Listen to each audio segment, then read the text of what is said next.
No. So what I've learned, when a soul says to me, please tell my loved one I'm sorry, that's my symbol for that they might have made choices and decisions that might have hurt someone or wasn't the right thing. And the soul had learned that lesson. So what happens is the soul then has to relive their life through that person's eyes. So they had to feel what it was like because of their actions, how it affected that person. And that's how the soul heals. When that happens, then they have the ability to apologize. Interesting. So, sometimes like a soul, like if they're flirty or if they were like, I think in today's day and age, they say playa. they'll like, Yes. they'll like, they'll like do like certain things. Like they might just like tap me on the shoulder. They'll like show me them like chasing why I love it. This old couple, I'll never forget. It was an older man who had passed away, and he was channeling to his wife, and he says, I still have it. And he showed me him like chasing his wife around the dining room table. And I said what he was showing me. She goes, yeah, she said that happened up until the day he died. He like died unexpectedly of a heart attack. And this woman was like in her like late 70s, early 80s. And she's like, yep, that still happened. Wow. Yeah.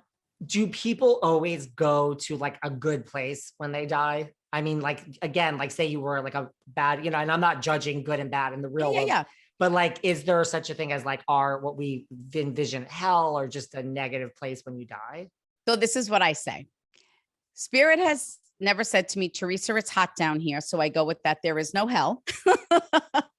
I mean, I am Catholic, so that's what they refer to as. I can tell you though. So I'm going to go back to when I had told you before, where I put my gift in God's hands.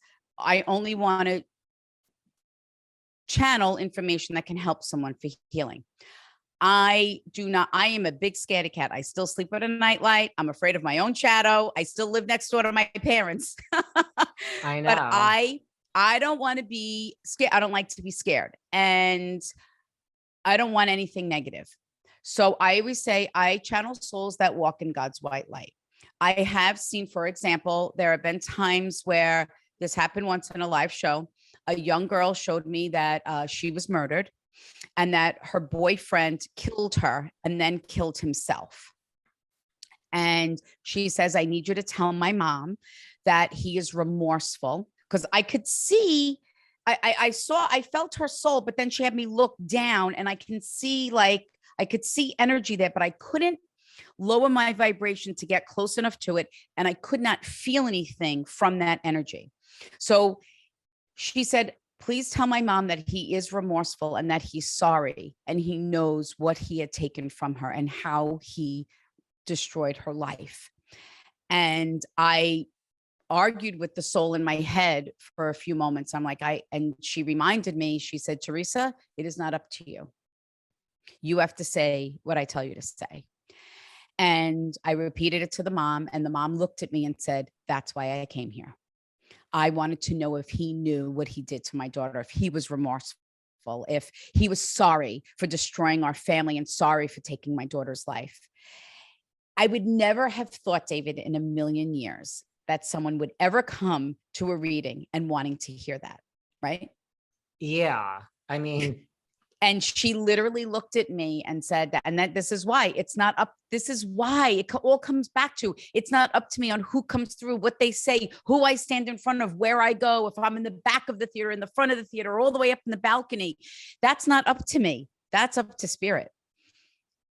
Right. You wouldn't think that would be her motivation, or anyone's motivation who lost a child, to hear from the person that, a message that took their, but what the point is also, I could see the energy, but I couldn't feel anything from them.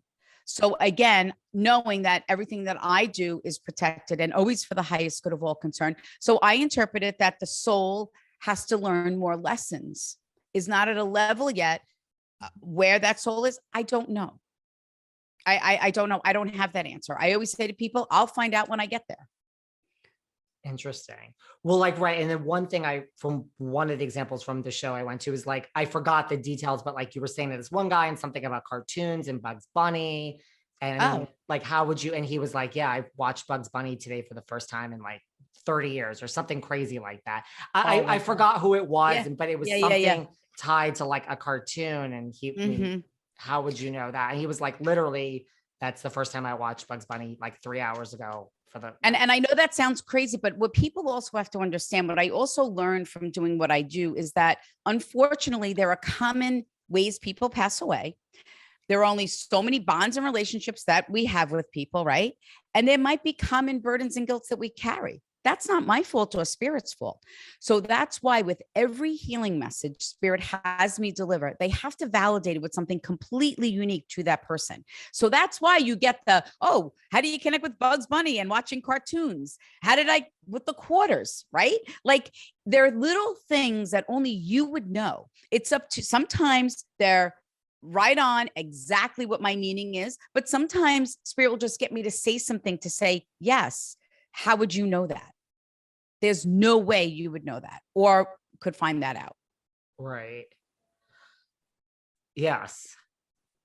And that's why I don't, why I also have Spirit communicate with that personality. I think that's the thing that I love the most, is to have Spirit use my physical body to show you the way that they were before they died, to validate that truly from the moment the soul leaves the physical body, they leave behind every and any disability and or ailment. They do not take it with them on the other side. And because again, how would I know someone's personality, the way that their loved one would be or act? Yeah. Do you find like that's a common theme? Like it's a common theme of like guilt. You know what I mean? Like, is that what a lot of people need? Because that's what I feel. That's what I feel. But maybe that's just me. Yes. Well, you also have to understand burdens and guilt. People internalize it and interpret it very differently. Some people, the burden is so great that they don't want to live anymore. Some Yeah. people just might have time, have a hard time, trusting again, or, having a relationship. There are a million different, it's such a it's a easy emotion to talk about, burden or guilt, but there's so many different layers to that. And everyone's burden or guilt could be completely different. That's true. And I think a lot of times I interpret it as we look for peace and comfort. I choose not to use the word closure. Some people like to use that, but I feel closure is so final. And I think if anything, Spirit proves that that's not final. We still have that bond and relationship with them, just in a different way. So at the end of this evening, I mean, I said like it was like, aren't you? I mean, are you exhausted? Because I mean, I would assume you would be. No, I literally, David, I was just thinking to myself, I feel so much better because I haven't worked in about 4 days. I literally become cranky, depressed when I don't work. Really? I I mean, literally, I felt it this morning. I felt myself like a little snippy. Like I can't explain it. And I literally said to Lindsay this morning, I'm like, Lindsay, I'm like, I don't know, I don't feel right. I'm like, I gotta go buy myself something because I'm that person. I am an join the instant club. gratification. I buy myself something. I'm like, I need to feel better because I feel so sad. I don't want to use the word depressed because I'm not really depressed. I'm just like a little sad. And I know it's because I haven't worked. So I literally was going to say to you, David, thank you so much for doing this interview because I feel rejuvenated. So I literally feel rejuvenated after a reading. I don't feel drained. I'll feel tired like a little bit right after. But then it takes me about 2 hours sometimes to actually unwind and be able to go to bed. Because sometimes I need to make sure that I release all of the energy, that there's nothing attached to me. Because if I sleep on it, then the souls can then stay with me. So I really try to, it takes me about 2 hours before I can go to bed. Like sometimes I'm like the Energizer Bunny after I read.